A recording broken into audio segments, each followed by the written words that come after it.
Jornal ISTV Cidade, Uberaba. Estamos de volta com o ISTV Cidade, noticiário da família uberabense, e eu tenho absoluta certeza a família uberabense está, em certo nível, assustada, apreensiva com o nosso mercado financeiro. Muitas informações, dólar subindo, ajuste fiscal em andamento. Nada mais interessante que a gente conversar com alguém que domina este assunto. Está aqui ao meu lado o professor Sérgio Martins, que é economista, consultor de finanças, pode nos dar algumas pistas do momento em que a gente está vivendo. Muito obrigado por aceitar o convite, professor. Sou eu que agradeço, meu amigo jornalista Paulo Ferreira, e a todos os seus ouvintes e internautas. Maravilha. Eu quero começar exatamente nesse ponto. Viramos o ano, 2024 para 2025, com dólar em alta, ajuste fiscal em andamento. E aí, o que a gente ouve do consultor de finanças? Nós vivemos um momento bastante atípico, né, em relação a essa alta da cotação do dólar e a consequente desvalorização do real. E isso se deveu a... Vamos falar primeiro do dólar, né? Depois certo. A gente fala sobre o ajuste fiscal. Então, essa alta se deveu basicamente a diversos fatores. Né? O primeiro deles, a gente pode dizer que é um fator muito escondido nas entrelinhas da mídia, que é a transferência de recursos de dólares das empresas que têm suas matrizes, não aqui no Brasil, as empresas transnacionais e as multinacionais. Essas empresas, então, elas captam dinheiro daqui para levar para suas matrizes, ou seja, há uma transferência favorável para elas. Então, como isso acontece dentro do ano fiscal, essas empresas conseguem, então, transferir um grande volume de dólares para o exterior. E sim. Como são muitas as empresas instaladas aqui, aí se tem notícia de que o volume dessas transações, ela realmente no conjunto nesse contexto, elas acabam interferindo nessa crescente alta do dólar. Outro fator, é um fator externo muito assim, presente nos nossos dias atuais, que é exatamente o dólar de uma nação em que o presidente eleito, o Donald Trump, quer a todo custo ditar algumas regras para o mercado internacional e não só para o mercado interno dele. Ou seja, somente a eleição e a posse premente, né, que vai acontecer, né, daqui a alguns dias, uma semana, ela, por si só, ela já desestabilizou o mercado. Já é um fator câmbio. Que torna... Já é um fator preponderante para que esse movimento fique mais. O mercado acaba ficando nervoso com essa circunstância. Ou seja, é uma conjunção de fatores. E por isso que não apenas um fator, e existem também outros fatores ligados à questão da pressão inflacionária, porque, muito embora nós tenhamos fechado o ano de 2024 com uma inflação abaixo dos 5%, ela ainda está acima dos 3%, que é uma meta do Banco Central para a inflação do ano. Com essa inflação nesse patamar, o mercado mesmo ele responde de forma negativa. Então, as pessoas acabam, os agentes, principalmente os agentes que têm as suas transações em dólar, eles acabam ficando receosos, mas eles então mantêm a moeda mais sob sua custódia. Certo. Então, isso faz uma cotação, a elevação da moeda americana e a desvalorização do real, que é importante. E existem outros fatores também presentes, né? Como, por exemplo, a produção brasileira, ela tem respondido, tanto é que o PIB brasileiro, ele tem o governo divulga isso e parece que vai até ser superado, uma projeção acima de 3,5%, digamos que isso seja confirmado agora. Isso aí também faz com que haja uma pressão sobre os preços e, consequentemente, como o dólar é um componente muito forte na composição dos preços, isso aí contribui também.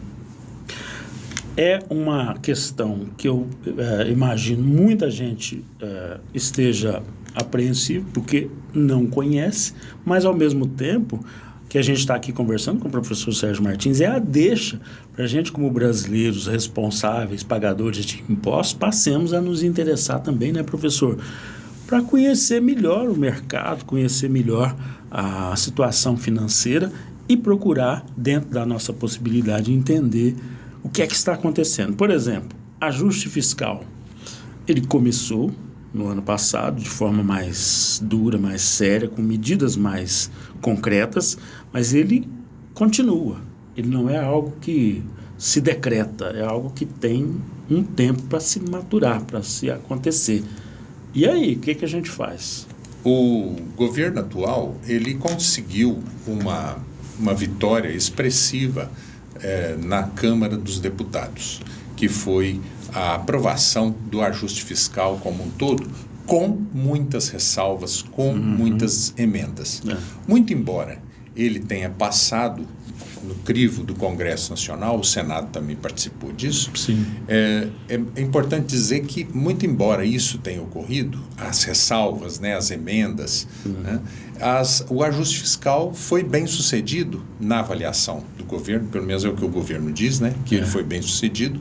Por quê? Porque ele trouxe para um novo patamar a questão do déficit e principalmente das despesas que o governo tem, que o mercado considera muito altas as despesas. Então, o mercado joga, por um lado, né, querendo que haja um equacionamento do déficit em níveis cada vez menores, né, e o governo tem, por outro lado, um desafio imenso, que é atender essa grande quantidade de gente que ainda está empobrecida, cuja desigualdade nos chama muita atenção, não só no Brasil, né, em outros países também isso acontece.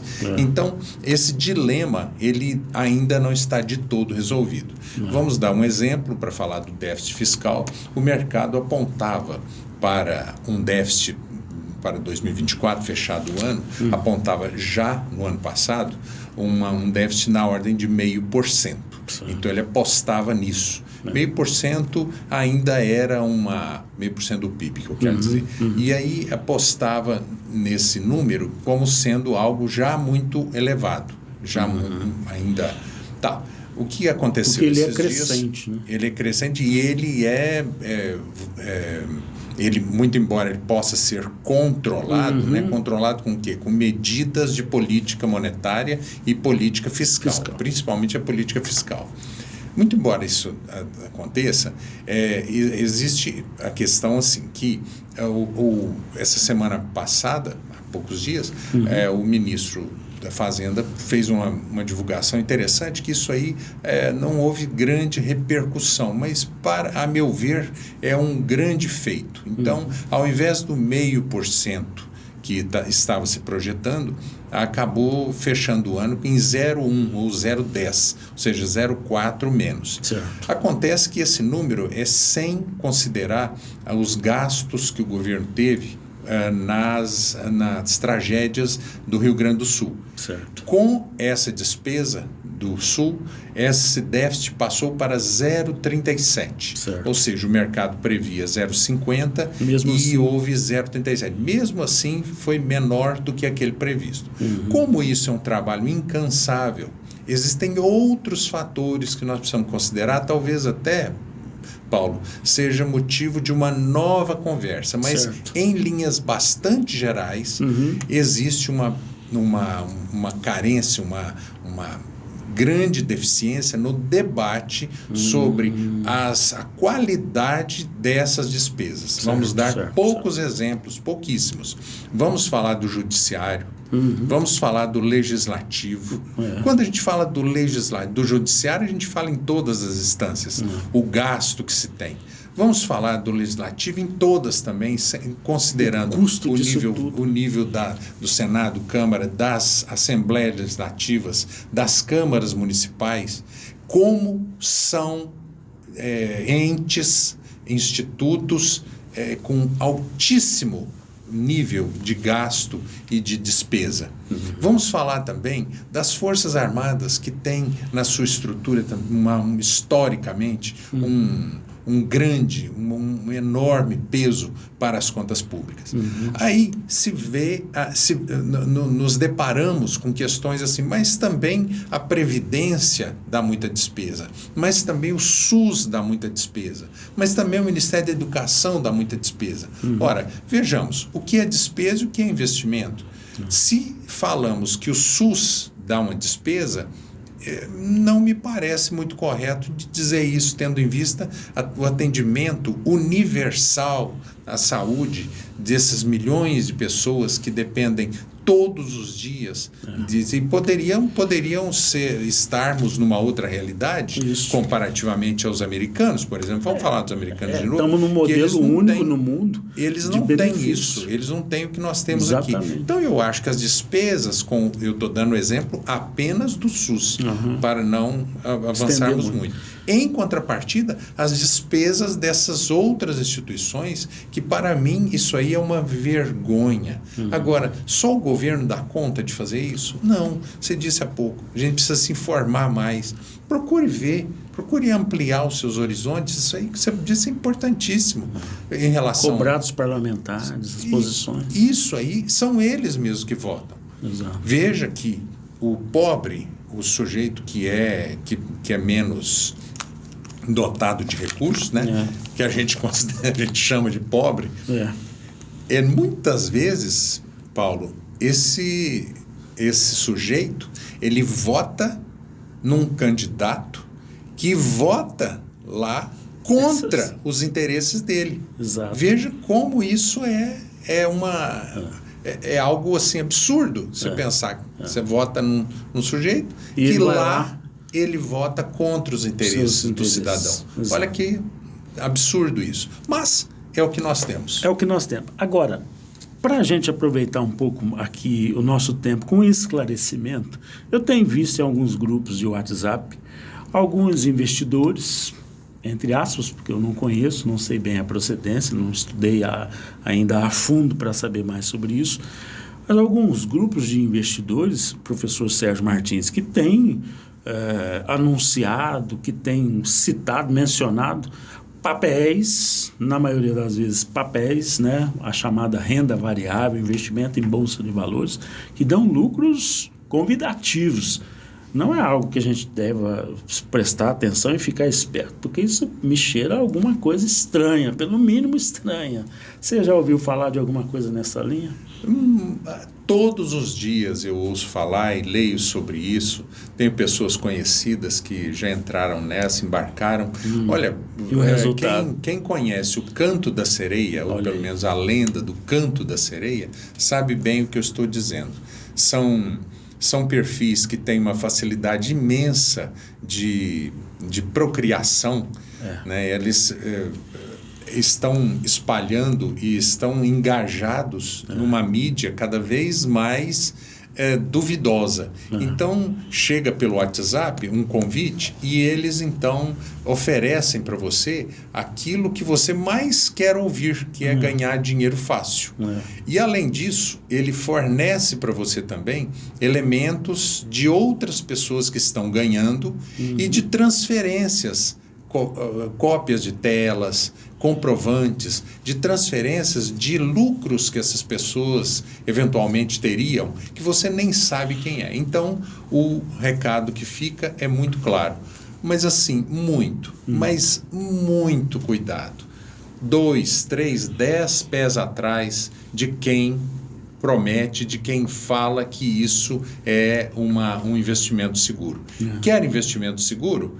Na verdade, se você quer um investimento seguro, você vai para a renda fixa. Isso. E através de um banco, de uma financeira... As corretoras, né? As corretoras de valores que comercializam a renda fixa. Então, quer segurança, vá para esses investimentos, né?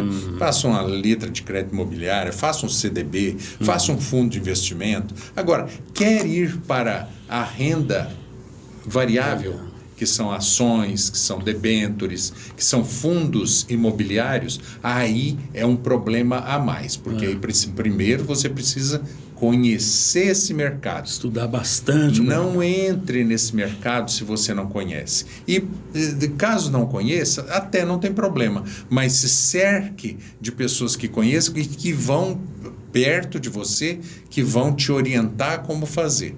É um mercado perigoso e ele só tem na sua composição, quando é o mercado sério, que é feito pelas corretoras, pelos bancos, esse mercado é sério.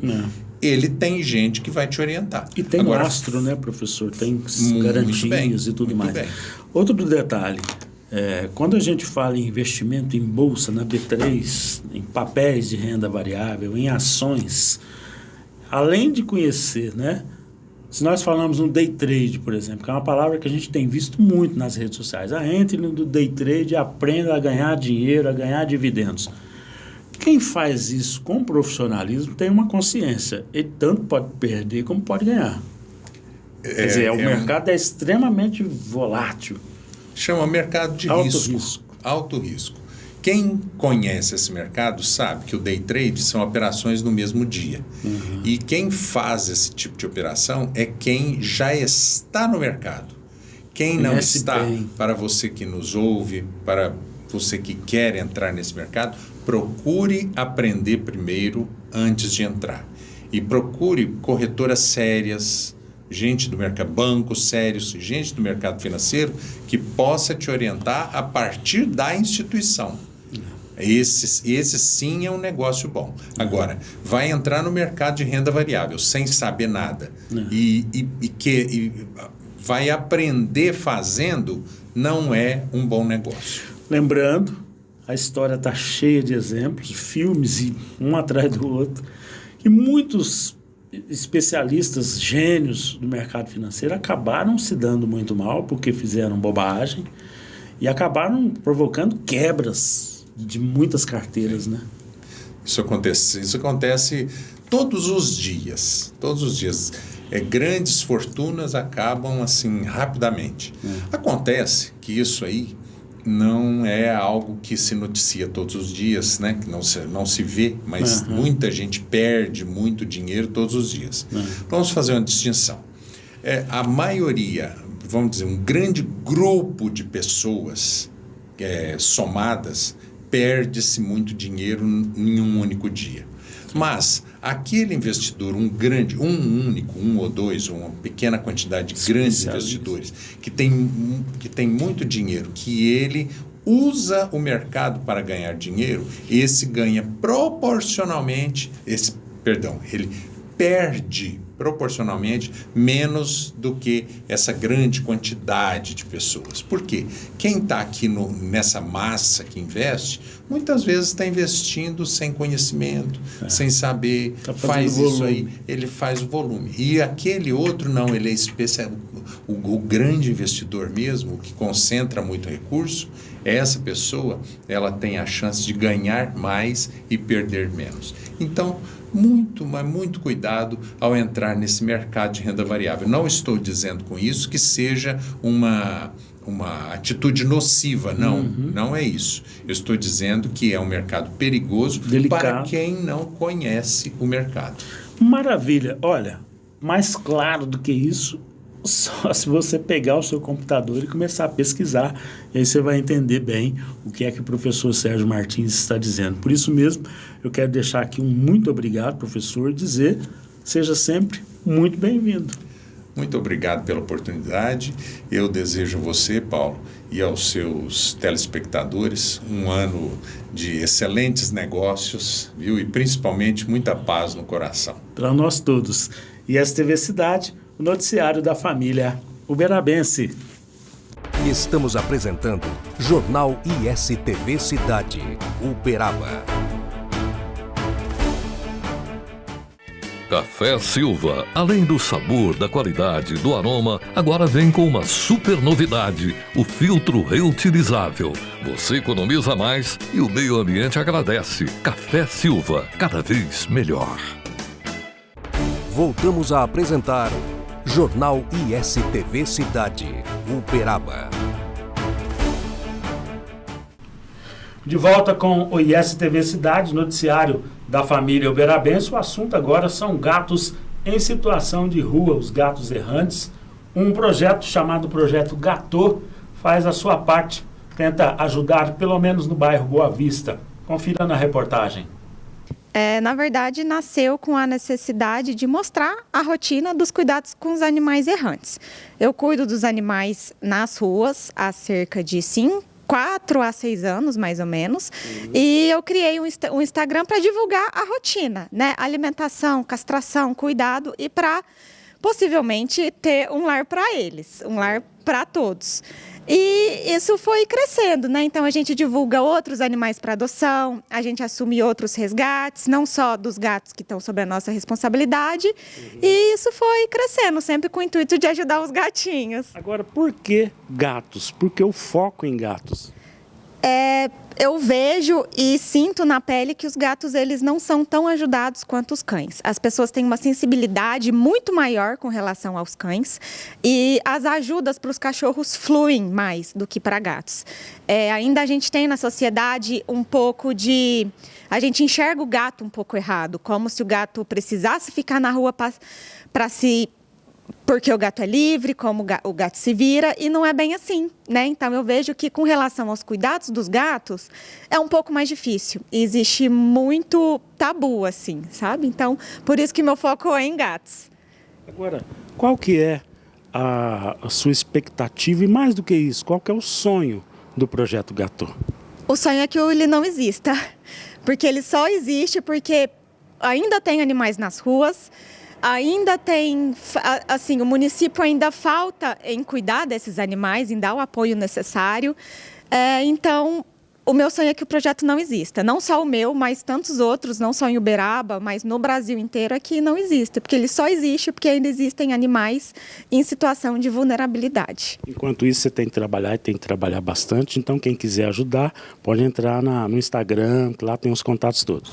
Isso, lá no Instagram, que é @projetogato1, tem o meu contato pessoal, tem o Pix, a gente mostra toda a nossa rotina, todos os cuidados, animais para doação, né? A gente sempre divulga datas para castração, então não é um trabalho para ajudar só os nossos gatos, mas os gatos da comunidade no geral, porque esse é o intuito, ajudar os animais e, consequentemente, a gente ajuda a comunidade. Aqui é Anderson Sequenelá, artista plástico e um dos organizadores do Conexão Arte. Hoje eu vou falar com vocês sobre o projeto Gato, da Fernanda Silva. É um projeto maravilhoso, onde ela resgata gatos em situação de rua. Recentemente ela achou um gato que estava com a mandíbula quebrada e um olho para fora. Ela levou esse gato ao veterinário e o tratamento, mais de R$4.000. Ela, nas suas redes sociais, ela pediu ajuda. Eu entrei em contato com ela e ofereci uma das minhas telas. Falei, Fernanda, vou te dar uma das minhas telas, você faz uma rifa para tentar angariar fundos para custear o tratamento do gato. Certo? A tela é essa aqui. Então, assim, eu peço que vocês entrem em contato com as redes sociais da Fernanda, procurar saber sobre o valor da rifa e o resultado. Tá bom? Um abraço, fiquem com Deus, e o projeto é maravilhoso, vale a pena vocês conferirem. Olha, a responsabilidade com o cuidado aos animais é de todos, é do poder público e também da população, tá aí o exemplo. E assim, nós chegamos ao fim de mais esta edição do ISTV Cidade, o noticiário da família uberabense. Jornal ISTV Cidade. Notícias exclusivas de Uberaba todos os dias, aqui na ISTV, ao meio-dia e às 8:30 da noite. Uberaba, terra de gigantes. A Cidade dos Dinossauros, de Chico Xavier e do Gado Zebu, integra a programação da ISTV. Vamos mostrar Uberaba e todo o seu potencial de turismo, desenvolvimento econômico, polo de excelência em saúde, educação e muito mais. A população de Uberaba agora junta-se à rede ISTV, com mais de 150 milhões de telespectadores em todo o Brasil. Através das antenas parabólicas, TV digital via satélite, TVs conectadas e TV a cabo. Segunda a sexta-feira, ao meio-dia e às 8h30 da noite. ISTV Cidade, o noticiário da família uberabense.